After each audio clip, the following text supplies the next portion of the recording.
Good morning students. आज इस video में हम क्लास थर्ड का जो ईवीएस का 6 लेसन है, लेसन 6 हाउसिंग एंड क्लोथिंग, उसको रीड आउट करेंगे। ठीक है, तो देखिए क्या है वो लेसन। आप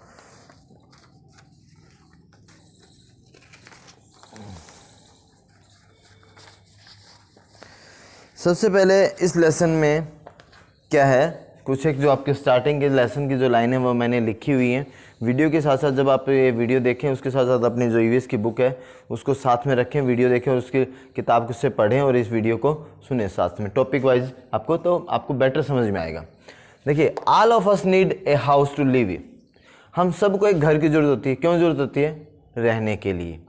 घर के में रहने के लिए घर की जरूरत होती है। ये लाइन लिखी हुई है, all of us need a house to live in, कि उसमें घर में रहने के लिए हमें एक घर की जरूरत होती है, रहने के लिए एक घर की जरूरत होती है। क्यों भाई, घर की क्यों जरूरत होती है? किसी पेड़ के नीचे क्यों नहीं रह लेते? बताइए, घर की जरूरत क्यों रहती है? चलिए उसका जवाब देते हैं। आवर हाउस, हमारा जो घर है वो प्रोटेक्ट्स, बचाता है हमें किससे? अस फ्रॉम हीट, धूप से, गर्मी से, कोल्ड, ठंड से, रेन, बरसात से, एंड वाइल्ड एनिमल्स। तो why do we need house? We need house to live in. हमें घर की जरूरत होती है उसमें रहने के लिए। What is the purpose of house? उसका पर्पज क्या है, या why do we need house उसमें लिख दे। आवर हाउस प्रोटेक्ट अस, हमें हमारा जो घर है वो सुरक्षा प्रदान करता है किससे? फ्रॉम हीट, गर्मी से, कोल्ड, ठंड से, रेन, बरसात से, एंड वाइल्ड एनिमल्स, जंगली जानवरों से। तो इन सभी से रहने के लिए और इन सभी धूप, गर्मी, बरसात से बचने के लिए हमें किसकी जरूरत होती है? घर की जरूरत होती है। We feel safe, we will feel safe and comfortable in our house. देखिए, हम कहीं घूमने जाते हैं, रिश्तेदारों के यहाँ जाते हैं, तो भी हमें वो कंफर्टेबल जो नहीं मिलता, जो हम अपने घर में महसूस करते हैं कि आराम से कहीं पे भी सोएं, कहीं पे भी बैठें। हमें अपने घर में ही ज़्यादा सुकून मिलता है। तो वही यहाँ लिखा हुआ है, वी फील, महसूस करते हैं, सेफ, सुरक्षित, एंड कंफर्टेबल, आरामदायक, इन आवर हाउस, अपने ही घर में। अब हमें अगला जो टॉपिक आएगा वो क्या है? Types of houses. Types of houses, houses कितने प्रकार के होते हैं, कि घर कितने प्रकार के होते हैं? तो उसमें आप ये बोल सकते हो कच्चा हाउस और पक्का हाउस। कच्चा हाउस और पक्का हाउस, उसमें आप परमानेंट, जो पक्का हाउस है उसको परमानेंट हाउस भी कह सकते हो। तो यहाँ टाइप्स ऑफ हाउसेज में पहले आपको दो कैटेगरी में समझाया गया है, कच्चा हाउस और पक्का हाउस। समझ में आ गया? कच्चा हाउस क्या होता है? जैसे हट, झोपड़ी है, इसको क्या बोलते हैं? हम कच्चा हाउस बोलते हैं। टाइप्स ऑफ कच्चा हाउस में आप क्या बोलते हो? हट, झोपड़ी वगैरह होता है, जो कच्चे मकान वगैरह बनते हैं ना, वो। पक्का हाउस में आपको क्या बोलते हैं? मल्टीप्लेक्स स्टोरी, जो हमारे घर पक्के जो सीमेंट आयरन से बने होते हैं उनको आप क्या बोलते हैं? पक्का हाउस। तो इसमें आप ये बोल सकते हो मटेरियल, कच्चा हाउस को बनाने के लिए कौन सा material? Material used for making कच्चा हाउस। कच्चा हाउस बनाने के लिए आपको क्या यूज करता? मड, मिट्टी या कीचड़। ठीक है। दूसरा इसमें क्या यूज होता है? लकड़ी। ठीक है, लकड़ी का इस्तेमाल होता है आपका। स्ट्रॉ, भूसा, इसका इस्तेमाल होता है। बम्बू, इन सभी का इस्तेमाल होता है। अब अगर कोई आपसे पूछ ले कि write some material which used for making कच्चा हाउस, की कच्चा हाउस बनाने के लिए हम कौन से सामान का इस्तेमाल करते हैं, या कच्चा हाउस किन का बना होता है? तो आप उसमें लिख सकते हो मड, वुड, स्ट्रॉ, बम्बू, इन सब से मिलके क्या बनता है? आपका कच्चा हाउस होता है, या इनके माध्यम से कच्चा हाउस का निर्माण किया जाता है। इसके विपरीत पक्का हाउस में किसका इस्तेमाल होता है? सीमेंट का, आयरन का। ठीक है, सीमेंट, आयरन का इस्तेमाल होता है इसको बनाने के लिए आपको। ठीक है, तो देखिए, ये कच्चा हाउस है, इसको टेम्परेरी हाउस बोलते हैं, और पक्का हाउस को परमानेंट हाउस भी बोल सकते हैं। तो अगर कोई पूछ ले पर टेम्परेरी तो आपको कच्चा हाउस, परमानेंट तो पक्का house. Material are use for making कच्चा house, mud, wood, straw, bamboo. Material use for आपका पक्का हाउस, सीमेंट, आयरन, ब्रिक्स, ईंटें, इनको इससे आपको क्या होता है? पक्का हाउस बना होता है। समझ में आ गया बेटा? ये हमने इसके कुछ एक टॉपिक्स पढ़ लिए। ठीक है, आपके देखिए अब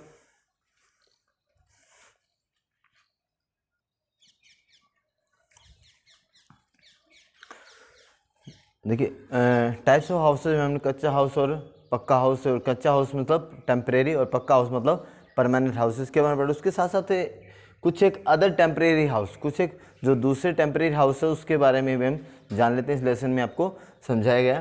तो दूसरा जो एक टेम्परेरी हाउस की कैटेगरी में आता है वो आता है caravan house. Caravan house, caravan house is a mobile house. ये एक मोबाइल हाउस है। ठीक है, it can move easily from one place to another. ये एक जगह से दूसरी जगह आज इसको मूव हो सकता है। It is house on wheel. ये आपके क्या है, एक पहियों पे एक घर होता है। उदाहरण के तौर पे जैसे आजकल चला हुआ है क्रेन है, गाड़ी को एक स्थान से अगर एक्सीडेंट हो जाता है गाड़ी उठा के लेके चली जाती है। या इसको और अच्छे से ये समझ लो कि गाड़ी पंचर हो जाती है। ठीक है, तो कहीं पे भी दूसरा जो एक गाड़ी वाला है, जो पंचर वाला है, उसने अपनी गाड़ी में सामान लगा रखा है, तो आपकी गाड़ी कहीं पे भी हो वो वहाँ के आपको सर्विस देता है, मोबाइल वैन की तरह की। आपने फ़ोन किया, आपके घर पे डिलीवरी होती है। ठीक उसी प्रकार आपको एक जगह से दूसरी जगह से गाड़ी लेके जाने की जरूरत नहीं, आपकी गाड़ी को वहीं on the road he repairing कर देंगे, चाहे आप कहीं पे भी हो। तो उसी प्रकार ये जो एक हाउस है कार्बन हाउस, ये एक मोबाइल हाउस है। ठीक है, इसको एक जगह से दूसरी जगह ये मूव हो सकता है। कहने का मतलब इसके नीचे टायर्स वगैरह होते हैं जिन पे आप इसको मूव किया जाता है। दूसरा जो है एक हाउस बोट। दूसरा जो टेम्परेरी हाउस है उसकी कैटेगरी है हाउस बोट। ये house boat is a wooden house. ये एक लकड़ी का हाउस होता है जो कि एक बोट पे बना होता है, और ये जम्मू कश्मीर वगैरह में होता है, जो कि आपकी झीलों में पाया जाता है। झीलों में बनाया जाता है इसको। हाउस बोट मतलब ये house boat is a wooden house. एक लकड़ी का घर होता है made up of on boat. ये किस पे बना होता है? बोट पे। It is a floating house. इसको हम फ्लोटिंग हाउस भी कहते हैं क्योंकि ये झील में होता है, ये ऊपर तैरता हुआ रहता है क्योंकि ये बोट पे बना होता है। अगला होता है टेंट। ये बहुत इजी वन है आपका टेंट। ये एक कैनवस क्लॉथ्स का बना होता है टेंट, जैसे फौजियों के तंबू वगैरह लगे होते हैं ना, तो इस प्रकार के आपको वो अदर जो टेम्परेरी हाउस है वो आपका है क्या? टेंट, जो कि कैनवस के क्लॉथ से बना होता है।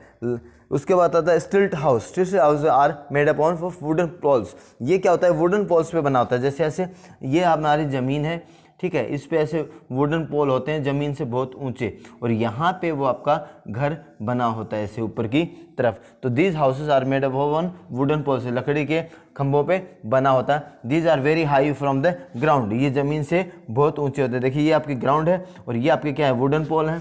ठीक है, वो और यहाँ पे आपका घर बना हो। तो इसका मतलब क्या? देखिए कितना ऊंचा है ना ग्राउंड से। तो these are made up of wooden poles. ये किस पे बना होता है? आपका स्टिल्ट आउट वुडन पोल्स पे बना होता है। These are very high from the ground. ये ज़मीन से बहुत ऊंचाई पे होते हैं। नेक्स्ट होता है इग्लू हाउस। इग्लू हाउस क्या होता है? ये बर्फीले इलाकों में पाए जाते हैं। These are made up of snow. ये बर्फ़ से ही बने होते हैं और बर्फीले इलाकों में ही पाए जाते हैं। पिक्चर्स आपकी किताब में दिखा रखी है। इस प्रकार से होते हैं ये ऐसे राउंड शेप में।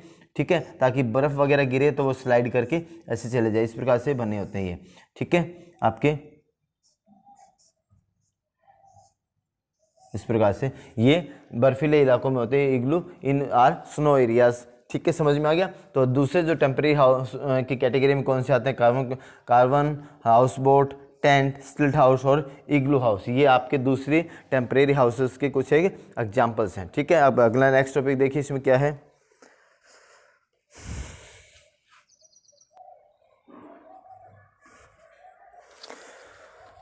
देखिए हम जो लेसन पढ़ रहे थे वो पढ़ रहे थे हाउसिंग एंड क्लोथिंग। तो हाउसिंग हमने पढ़ लिया।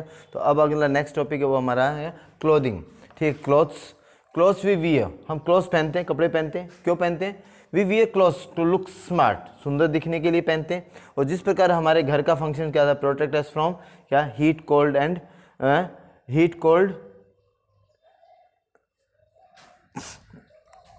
रेन से बचाता है। उसी प्रकार हमारे जो कपड़े हैं वो भी हमें क्या बताएं?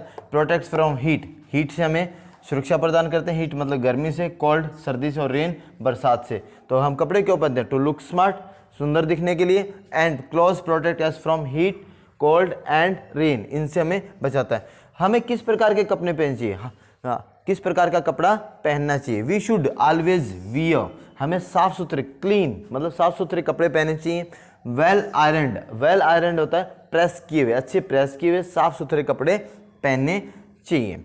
ठीक है, अब क्लोथ्स जो है वो हम अपने वेदर मौसम के अनुसार चेंज करते हैं। ठीक है, समर और विंटर, क्या समर गर्मी और विंटर सर्दी, उसके अनुसार हम अपने कपड़े चेंज करते हैं। यहाँ लिखा हुआ देखिए समर, आपका समर में किस प्रकार के कपड़े पहनते हैं, और यहाँ पे आपका लिखा हुआ है विंटर सर्दी, ये गर्मियाँ है आपकी समर और विंटर होता है सर्दी। We wear cotton clothes, cotton clothes सूती कपड़े पहनते हैं किसमें, समर में।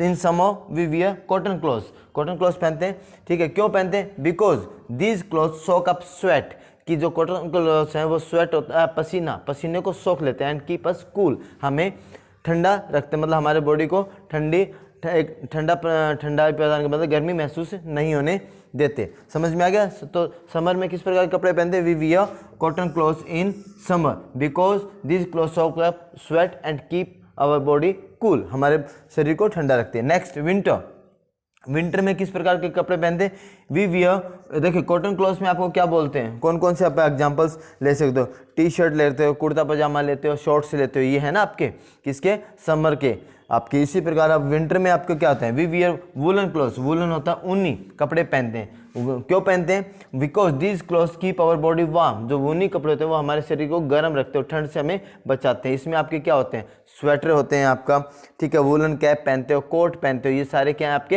एग्जाम्पल्स हैं वुलन क्लॉथ्स के। और in rainy season we wear rain coat और यूज अम्ब्रेला, बरसात के मौसम में हम जो प्लास्टिक का बना हुआ रेन कोट है उसको इस्तेमाल करते हैं ताकि हमारे कपड़े भीगे नहीं, हमारे बॉडी ना भीगे, पानी से गीला न हो या ठंड न लगे, तो या अम्ब्रेला भी यूज़ करते हैं। तो इस प्रकार से हमने ये हाउसिंग और क्लोथिंग का जो चैप्टर है वो पूरा रीड आउट कर लिया है। तो एक बार आप बच्चों इस वीडियो के साथ साथ अपनी बुक्स के साथ रीड आउट कर लीजिए टॉपिक वाइज, ठीक है। कल आपको इसके जो एक्सरसाइज है वो करवा दूंगा। Thank you.